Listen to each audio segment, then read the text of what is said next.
Bismillahirrohmanirrohim. Assalamualaikum warahmatullahi wabarakatuh. Di sini Ibu akan membahas latihan soal PTS Fisika kelas 10 yang minggu lalu sudah Ibu sampaikan ke kalian ya. Nah, ada 10 soal. Sebenarnya soalnya ada 20.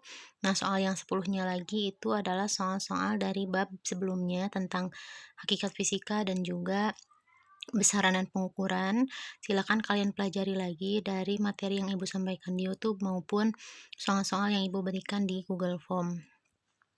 Nah, sekarang Ibu akan membahas 10 soal yang Ibu ambil dari materi gerak lurus atau kinematika gerak lurus.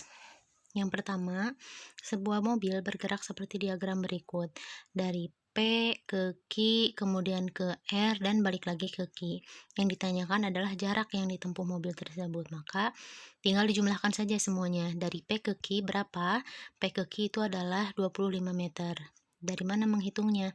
Dari min 10 ke min 5 ke 0 ke 5 ke 10 ke 15 meter itu menempuh jarak 25 meter. Kemudian dari Q ke R itu adalah 15 ke 10 balik lagi ke 5, 10 meter. Walaupun dia mundur, dia tidak dikurangi karena jarak itu adalah besaran skalar yang tidak memperhatikan arah. Jadi tinggal dijumlahkan saja semua panjang lintasan yang dilaluinya. Kemudian dari R kembali lagi ke Q, maka ditambah lagi 10. Maka jarak yang ditempuh dari P ke Q ke R kemudian ke Q lagi adalah 25 ditambah 10 ditambah 10 yaitu 45 meter. Seperti itu. Berbeda lagi kalau yang ditanyakannya adalah perpindahan. Kalau perpindahan cukup dilihat posisi awal dan posisi akhir. Posisi awalnya di P, posisi akhirnya adalah di Q. Ya, karena dari P ke Q ke R dan ke Q lagi. Jadi posisi awal di P, posisi akhir di Q. Nah, tinggal dilihat perpindahannya dari P ke Q berapa. Nah, rumus perpindahan itu adalah posisi akhir dikurangi posisi awal. Dari P ke Q, Q akhirnya adalah 15 posisinya, dan P awalnya adalah di min 10. Jadi 15 dikurangi min 10, yaitu 25 meter. Itu kalau yang ditanyakannya adalah perpindahan. Jadi di sini jelas perbedaannya antara jarak dan perpindahan, menghasilkan angka yang berbeda juga. Gitu. Karena kalau jarak itu panjang lintasan semuanya dijumlahkan, sementara perpindahan dia hanya memperhatikan posisi awal dan posisi akhir. Seperti itu. Kemudian yang nomor 2, sebuah benda bergerak lurus 60 meter ke arah timur dalam waktu 20 detik seperti ini. Kemudian berbalik arah 40 meter ke barat dalam waktu 30 detik. Perpindahan yang dialami benda tersebut adalah, nah tadi perpindahan itu adalah perbedaan posisi akhir dikurangi posisi awal. Posisi akhirnya dan posisi awal perbedaannya adalah yang ditunjukkan oleh garis biru ini. Ya, yaitu sebesar 60 dikurangi 40, yaitu 20 meter. Tandanya adalah positif, kenapa? Karena posisi akhirnya ada di sebelah kanan posisi awal. Berbeda dengan yang nomor 3 ini, kita lihat. Sebuah benda bergerak lurus 50 meter ke arah timur dalam waktu 20 detik. Lalu berbalik ke barat sejauh 70 meter dalam waktu 40 detik. Maka kecepatannya berapa? Nah, sekarang yang ditanyakannya kecepatan. Tapi kalau kita lihat perpindahannya, konsepnya sama seperti nomor 2 ya. Ini tanda yang biru. Perpindahannya berarti dia berpindah sejauh 70 dikurangi 50, yaitu 20 meter. Tapi tandanya negatif. Itu kenapa? Karena posisi akhirnya ada di sebelah kiri posisi awalnya. Sehingga untuk kecepatannya delta V itu sama dengan delta S atau perpindahan per delta T. Delta S-nya negatif 20 per delta T-nya adalah jumlahkan semua waktu yang ditempuh oleh kendaraan tersebut atau benda tersebut. 20 ditambah 40 adalah 60, sehingga min 20 dibagi 60 adalah min 2 per 6 atau min 1 per 3 atau min 0,333. Atau kita sederhanakan jadi min 0,3 meter per sekon. Itu untuk nomor 3. Selanjutnya nomor 4, perhatikan grafik gerak benda di bawah ini. Nah, ada 4 grafik 1, 2, 3, dan 4. Kalau kita melihat grafik, itu dilihat sumbu X dan sumbu Y-nya. Di grafik nomor 1, 3, dan grafik nomor 1, 2, dan 4 itu sumbu X-nya T, semuanya sama, sumbu Y-nya V, semuanya sama. Berbeda dengan grafik nomor 3. Nomor 3 itu sumbu X-nya sama T, tapi sumbu Y-nya berbeda, dia S. Ya. Pertanyaannya yang A, grafik nomor berapa yang menunjukkan benda yang bergerak dengan kecepatan konstan? Nah, benda yang bergerak dengan kecepatan konstan itu jelas yang nomor 1. Ya, karena setiap detiknya dari detik ke 0, ke 1, ke 2, ke 3, sampai ke detik ke 8, kecepatannya selalu konstan yaitu 20 meter per sekon. Nah, kemudian yang B, grafik nomor berapa yang menunjukkan benda yang bergerak dipercepat? Nah, ini adalah grafik nomor 2. Kenapa? Karena di grafik nomor 2 di situ terlihat setiap pertambahan waktu dari 0 ke 2 detik, 2 ke 4 detik, 4 ke 6 dan seterusnya. Berarti setiap pertambahan waktu 2 jam dia mengalami penambahan kecepatan. Nah, penambahan kecepatan itu disebut sebagai percepatan. Jadi yang B jawabannya nomor 2. Dan yang C, grafik nomor berapa yang menunjukkan benda yang bergerak diperlambat. Nah, ini kebalikannya dari yang nomor 2, berarti nomor 4. Seperti itu. Nah, untuk nomor 3, dia sebenarnya bisa dikatakan benda yang bergerak konstan. Tapi konstannya itu dari titik ke 4 sampai titik 12 saja gitu. Tidak dari titik 2 yang ini. Itu karena dari 4 ke 8 itu berpindah sejauh 4 meter. Jarak waktunya 2 dikurangi 1. Jadi 4 dibagi 1, 4 meter per sekon. Kemudian yang ini, yang atas yang ini adalah 12 dikurangi 8 itu 4, 3 dikurangi 2 itu 1. Jadi 4 per 1 sama dengan 4 juga. Di sini 4, di sini 4. Nah, tapi yang di sini dia tidak 4. 4 dikurangi 2 hasilnya 2. Kemudian 1 dikurangi 0 hasilnya 1. 2 dibagi 1 hasilnya adalah 2 meter per sekon. Jadi grafik nomor 3 ini dia perpaduan mungkin gerak dipercepat dengan gerak kecepatan konstan gitu ya. Jadi nomor 3 tidak masuk ke kategori A, B maupun C. Selanjutnya nomor 5, sebuah benda dikatakan bergerak lurus berubah beraturan. Besaran apakah ini maksud berubah beraturan? Nah, tadi seperti pembahasan yang nomor 4 ya. Di sini ada yang konstan, ada yang dipercepat. Kalau dipercepat berarti dia sedang berubah beraturan, maupun diperlambat juga dia berubah tapi beraturan. Apa sih besaran patokannya? Nah, dia adalah kecepatan ya. Selanjutnya yang nomor 5, Andi mengendarai sepeda motor di jalanan yang lurus dengan laju tetap 72 km per jam.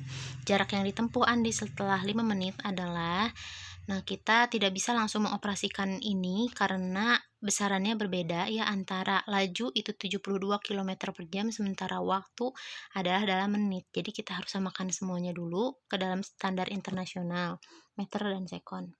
Nah, untuk V kelajuan itu kan 72 km per jam. Kilometer kita ubah ke meter maka dikali 1000, dan jam diubah ke sekon berarti dibagi 3600. Sehingga 72 dikali 1000 dibagi 3600. Ya, hasilnya 72.000 dibagi 3600, yaitu adalah 20 meter per sekon. Selanjutnya, waktunya 5 menit kita ubah ke sekon, yaitu 5 menit dikali 1 menitnya 60 detik. Jadi 5 dikali 60 sama dengan 300 sekon. Sehingga jarak yang ditempuh persamaannya S sama dengan V kali T. S sama dengan V-nya 20 dikali T-nya 300. 20 kali 300 sama dengan 6.000 meter. Atau boleh juga 6 km. Itu untuk nomor 6. Nah, selanjutnya nomor 7. Martono mengendarai mobil. Mula-mula diam, kemudian dipercepat. Kita lihat dulu pertanyaannya apa ya. Grafik kecepatan terhadap waktu. Dilihat grafiknya mana yang sesuai dengan cerita yang nomor 7 ini ya. Martono mengendarai mobil, mula-mula diam. Kalau mula-mula diam berarti dari posisi kecepatannya 0. Berarti yang E salah, yang C salah, yang B juga salah. Gitu, karena V-nya tidak 0. V-nya kalau yang B dari mulai 4 meter per sekon, yang C dimulai dari 5 meter per sekon, yang E dimulai dari 4 meter per sekon. Berarti antara yang A dan yang D, gitu ya. dimulai dari 0 meter per sekon. Kemudian dipercepat 2 meter per sekon. Nah, lihat yang A. Di mana tahu percepatannya 2 meter per sekon selama 2 sekon. Nah, kita lihat dari sini, dari 0 ke 2, berarti 2 sekon itu sudah menempuh 4. Bukan sudah menempuh, dia menempuh perjalanan dengan kecepatan 4 meter per sekon. Maka percepatannya itu 4 dikurangi 0 per 2 dikurangi 0, yaitu 4 per 2 sama dengan 2 meter per sekon. Berarti ini betul, ya. Nah, yang ini juga sama, betul. Nah, sekarang pertanyaan selanjutnya, kemudian dipercepat lagi 0,5 meter per sekon selama 2 sekon. Nah, sekarang selama 2 sekon berarti ditambah lagi 2 sekon, dari 2 ke 4, 2 sekon dia dipercepat 0,5, tapi dia grafiknya lurus, berarti ini salah. Sementara yang ini dari 2 ke 4 waktunya dari 2 ke 4 dia berubah dari 4 ke 5. Ya, berarti 5 dikurangi 4 1, dikurangi waktunya 4 dikurangi 2. 2 1 dibagi 2 0,5 meter per sekon. Berarti jawabannya yang ini betul, ya. Sampai akhirnya ia bergerak konstan selama 2 sekon. Nah, dari 4 ke 6 2 sekon dia bergerak konstan. Berarti jawabannya betul adalah yang D. Begitu. Lanjut nomor 8. Grafik perpindahan S terhadap waktu sebuah benda sedang bergerak lurus ditunjukkan sebagai berikut.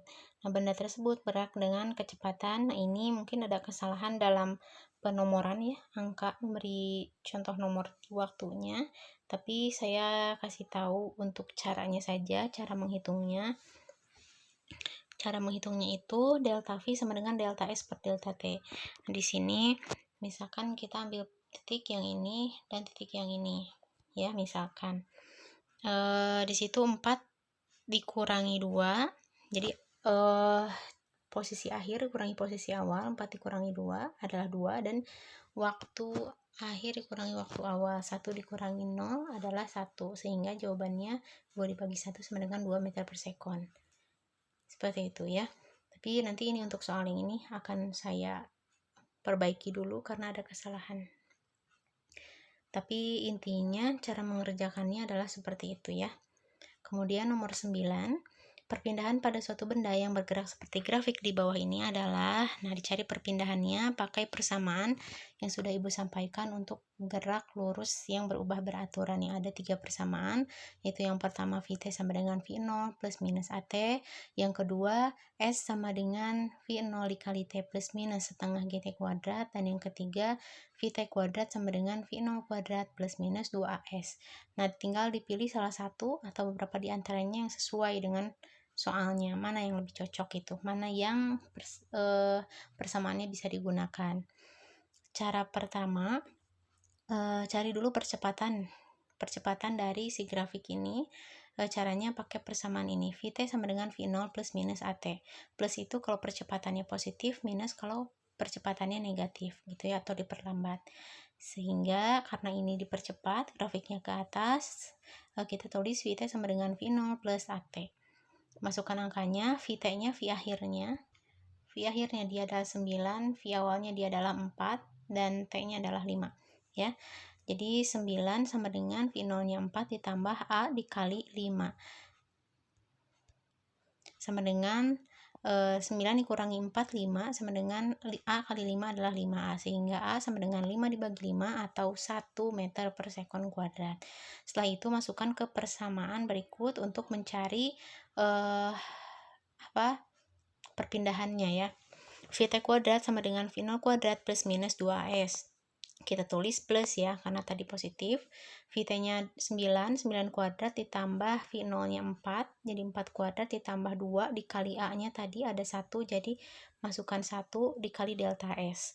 9 kuadrat 81 sama dengan 4 kuadrat 16 ditambah 2 dikali delta S. 81 dikurangi 16 adalah 65 sama dengan 2 dikali delta S. Maka delta S sama dengan 65 dibagi 2, yaitu 32,5 meter, gitu, ya.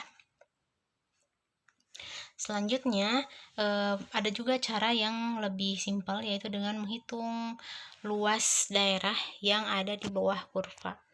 Nah ini kan bentuknya trapesium ya. Nah pakai rumus trapesium. L sama dengan setengah kali A plus B kali T.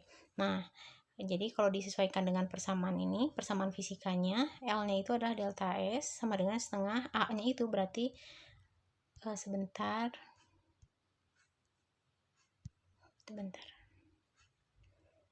Nah, A-nya itu berarti di sini adalah 4. Dari sini ke sini nih A-nya, dari sini ke sini dia B. Gitu, dari sini ke sini dia T. Ya. Sehingga ditulis setengah dikali V0-nya 4 ditambah VT-nya 9 dikali T-nya 5. 4 tambah 9 13 dikali 5 adalah 65 dibagi 2 32,5. Jadi jawabannya sama ya. Mau dengan cara fisika maupun dengan cara mudahnya yaitu dengan menghitung luas daerah yang dilingkupi atau yang ada di bawah kurva. Kalau misalkan daerah yang di bawah kurvanya segitiga berarti pakai rumus luas segitiga, atau misalkan bentuknya persegi pakai luas persegi dan sebagainya. Untuk nomor 10, seorang siswa menyelidiki tinggi sebuah gedung dengan menjatuhkan benda dari lantai teratas. Teman lain mengukur, ternyata benda tersebut sampai di tanah dalam waktu 6 detik. Apabila percepatan gravitasi 10 meter per sekon kuadrat, dapat disimpulkan bahwa tinggi gedung adalah, jadi di sini kita tulis dulu yang diketahuinya adalah V0 sama dengan 0. Kenapa? Karena si siswa tersebut menjatuhkan benda, bukan melempar. Kalau melempar kayak main basket, ada gaya gitu ya, jadi ada kecepatan awalnya. Tapi kalau misalkan menjatuhkan itu seperti buah kelapa yang jatuh dari pohonnya. Nah itu dia jatuh, nggak ada kecepatan awal, sehingga V0-nya sama dengan 0. Kemudian yang diketahui lagi adalah waktunya 6 detik dan percepatan gravitasinya 10 meter per sekon. Persamaannya S sama dengan V0T plus setengah GT kuadrat gitu ya. S-nya bisa diganti jadi ketinggian yaitu H ya. Jadi H atau S itu sama dengan V0-nya adalah 0 dikali T-nya 6 ditambah setengah dikali G atau A-nya itu adalah 10 dikali T-nya 6 kuadrat. Jadi S atau H sama dengan 0 kali 6 itu 0 ditambah setengah dikali 10 dikali 6 kali 6 36. 36 dibagi 2 18, 18 kali 10 adalah 180 meter. Jadi ini jawaban untuk nomor 10. Tinggi gedungnya adalah 180 meter. Nah, silakan kalian pelajari, ataupun masih ada yang ingin ditanyakan, silakan ditanyakan. Mohon maaf apabila ada kesalahan. Silakan boleh dikoreksi jika ada kekeliruan. Terima kasih. Wassalamualaikum warahmatullahi wabarakatuh.